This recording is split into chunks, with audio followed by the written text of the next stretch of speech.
شہر حیدرآباد میں Telangana union of working journalist کی جانب سے 22 اگست 2016 کے روز چلو کلیکٹریٹ پروگرام منعقد کیا گیا۔ Accreditation card, health card, double bedroom دینے کا ریاستی حکومت نے جو اعلان کیا تھا لیکن آج تک اس پر عمل آوری نہیں ہوئی، جس کے لیے ان صحافیوں نے ریاستی حکومت سے مطالبہ کیا کہ جلد از جلد ان کے مطالبات کو قبول کرتے ہوئے عمل آوری کی جائے۔ حیدرآباد کلکٹر کے دفتر کے باہر صحافیوں نے مظاہرہ کیا۔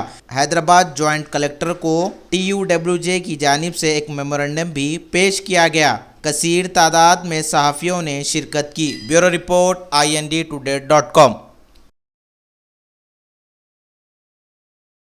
پورے اسٹیٹ میں کلکٹروں کے دفاتر کے سامنے صحافیوں کے یونین کی جانب سے احتجاج کیا جا رہا ہے۔ یہ احتجاج 4 نکات مطالبات پر مبنی ہے، اس لیے کہ تلنگانہ کی جدوجہد کے دوران TRS پارٹی کی جانب سے کے سربراہ کی جانب سے چندر شیکھر راؤ نے جو وعدے کیے تھے، پھر حکومت میں آنے کے بعد بہتر چیف منسٹر انہوں نے جو وعدے کیے تھے صحافیوں سے ان کو پورا کرنے کے لیے، اس لیے کہ صحافیوں کا سب سے بڑا جو مسئلہ اس وقت ہے 4 مسئلے ہیں۔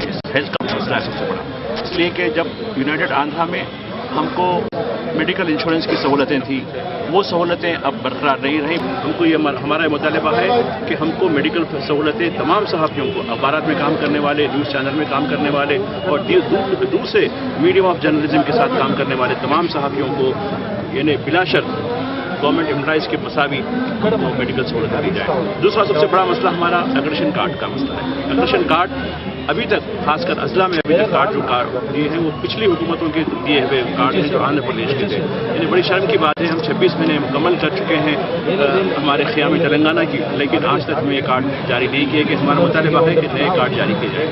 تیسرا جو مطالبہ ہے ہمارے ہاؤس سیٹ کے بارے میں ہے اور ڈبل بیڈ روم یا شہری علاقوں میں 3 بیڈ روم کے مکانات یا 1500 اسکوائر فٹ کے جو مکانات دینے کی بات کی گئی تھی، اس کے مطالبات کی بات کی گئی۔